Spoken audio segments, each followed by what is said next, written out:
तो क्या हाल है भाइयों, आज बात करने वाले हैं इधर के लोगों के डिल्यूजन के बारे में। क्योंकि इधर हर बंदा अपने दिमाग में अपनी अलग ही दुनिया बना के घूम रहा है जिसका रियलिटी से कोई लेना देना नहीं, इसलिए इनकी गलत फहमी तो तोड़नी पड़ेगी ना। अब जाहिर है मैं ही तोड़ूंगा, और कौन तोड़ेगा, कोई और नहीं तोड़ा अच्छे तो मुझे ही तोड़ना पड़ता सब कुछ। और वैसे भी ये मेरी साल की पहली वीडियो, तो पहली वीडियो में मुझे कुछ अच्छा करना था, तो मैंने सोचा इससे अच्छा और क्या होगा कि मैं कुछ चूतियों की गांड पे थप्पड़ मार के उनको वापस रियलिटी में ले आऊं। तो सबसे पहले आते हैं वो लोग जो इस गलत फहमी में कि पाकिस्तान में तरक्की बस आने ही वाली है। तुम सुकून से बैठोगे और चूतिया आके बोलेगा कि तुझे पता है कि पाकिस्तान में पेपाल आने वाला है। और ये मैं 2013 से सुन रहा हूँ कि पाकिस्तान में पेपाल आने वाले, लेकिन बेंचो लेकर कौन आ रहा है ये घंटा किसी को नहीं पता। नहीं, ये कौन गधा गाड़ी में बैठ के पेपाल लेकर आ रहा है जो बेंचो आगे नहीं दे रहा। फिर एक और लुडू आगे बोलेगा तुझे पता है पाकिस्तान में 5G आने वाला है। अबे इधर मेरा मोबाइल डेटा पे व्हाट्सएप का वॉइस नोट लोड नहीं हो रहा, तुझे 5G की पड़ी है। मेरे पास लंबे लंबे वॉइस नोट आते हैं, मैं बिना सुने ही ओके बोल देता हूँ। अब इनको कौन समझाए कि मैं जिस एरिया में बैठा हूँ वहाँ पे मोबाइल का डेटा सही नहीं चलता। फिर जब घर जाके वॉइस नोट सुनता हूँ तो पता चलता है कि वो बेचारा कोई काम के बाद पूछ रहा था, तब जाके मुझे समझ में आता है कि मेरे ओके बोलने के बाद ये मुझे इतनी गालियां क्यों दे रहा था। फिर एक और लुडू आगे बोलेगा तुझे पता है पाकिस्तान में इलॉन मस्क का स्टारलिंक आने वाला है। अबे गांडू तो पहले अपने घर पे जाके देख, तेरे घर पे गैस नहीं आ रही, तुझे लगता है कि इधर स्टारलिंक का इंटरनेट आएगा। और ये लोग बस इसी गलत फहमी में रहते हैं कि पाकिस्तान में किसी ना किसी दिन तो तरक्की आएगी और उसके बाद ही जाके हमारी लाइफ में कुछ अच्छा होगा। बेटा जिनको सही में अपनी लाइफ में कुछ सही करना है ना, वो इसी पाकिस्तान में बैठ के बड़े आराम से कर रहे हैं, और जिनको कुछ नहीं करना है ना, वो तेरी तरह बैठ के बस पाकिस्तान की तरक्की का इंतजार कर रहे हैं। तो भाई इस गलत फहमी से बाहर आ जाओ और कुछ काम कर ले जाके, वरना पाकिस्तान की तरक्की का तो पता नहीं, लेकिन तेरी बर्बादी दूर से ही आती हुई नजर आ रही है मुझे।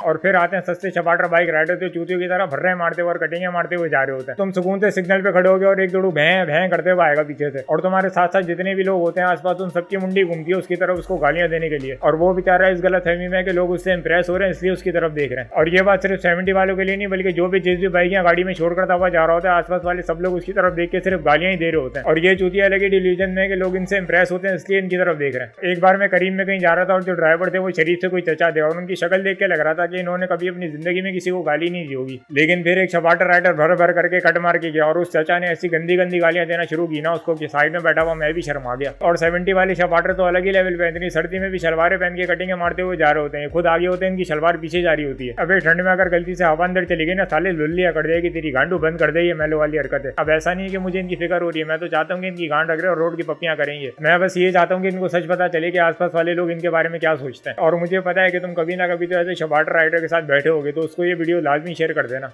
और फिर आती है इंस्टाग्राम की लड़कियां जिनको ये गलत फहमी है कि वो इन्फ्लुएंसर है, कंटेंट क्रिएटर है, और कंटेंट के नाम पे इनको सिर्फ एक ही चीज आती है, तैयार होकर शीशे के सामने बैठ के वीडियो बनाना। काश मैं भी लड़की होता ना, 2 किलो आटा मुंह पे मल के फिल्टर लगा के शीशे के सामने बैठ जाता और व्यूज ही व्यूज। और जब इस तरह इनके पास व्यूज और ठड़की पेंडू लड़कों के मैसेज आ रहे होते हैं तो ये लोग खुद को इन्फ्लुएंसर समझ रही होती है। अब इनको कौन समझाए कि बहन अगर तू मार्केट में अपनी दुकान खोल के बैठेगी तो कस्टमर्स तो आएंगे ना। और दुकान भी ऐसी मार्केट में खोल के बैठी है जहाँ सबको पता है कि इधर से सेकंड हैंड माल ही मिलता है। अब जैसे मैं वीडियोस बनाता हूँ तो मुझे पता होता है कि लोग मेरी बातें सुनने के लिए आते हैं, तो मैं बिना मुंह धोए भी आगे बैठता हूँ तो कोई मसला नहीं, क्योंकि मुझे पता है कि मुझे देख के कोई नहीं लाने वाला। और वैसे इन लोग को भी पता होता है कि जिस दिन इन लोग ने बिना मेकअप और फिल्टर की वीडियो अपलोड कर दी उस दिन इन लोग के सारी दुकानों पे ताले लग जाएंगे। और कुछ तो 1000-1500 फॉलोवर वाली लड़कियां चौड़े में अपने बायो में लिखते हैं कि DM for PR and collabs. बहन जितने तेरे फॉलोवर हैं उससे ज्यादा को तो मैंने ब्लॉक करके रखा हुआ है, लेकिन इतना कॉन्फिडेंस तो मुझ में नहीं आया अभी तक। बहुत सी ऐसी लड़कियां भी जो इंस्टाग्राम पे अच्छा कंटेंट बना रही है, लेकिन ये मुंह पे आटा मल के शीशे के सामने बैठ जाना, ये कौन सा कंटेंट है भाई। अब मुझे इनकी फोटोज या वीडियो से मसला नहीं है, बनाओ जो भी बनाना है, बस इस गलत फहमी से बाहर आ जाओ कि तुम कंटेंट क्रिएटर या इन्फ्लुएंसर हो। और अब जिसकी भी बायो में DM for PR and collabs नजर आया ना, तो उसको ये वीडियो भेज देना।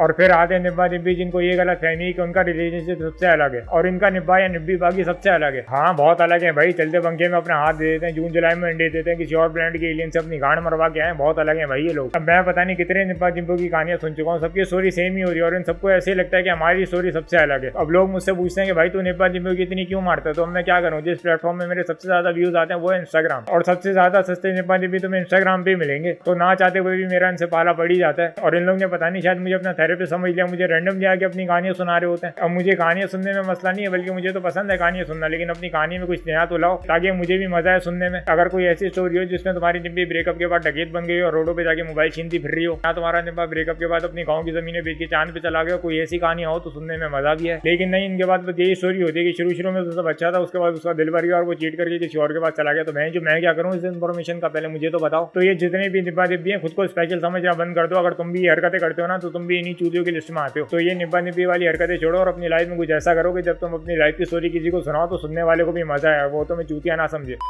तो बस भाई अभी के लिए इतना ही। बाकी अगर वीडियो अच्छी लगी और इस टाइप की और वीडियोस देखने की और टॉपिक्स पे तो लाइक शेयर कमेंट सब्सक्राइब और घंटा दबा देना यूट्यूब पे। बाकी मिलते हैं फिर।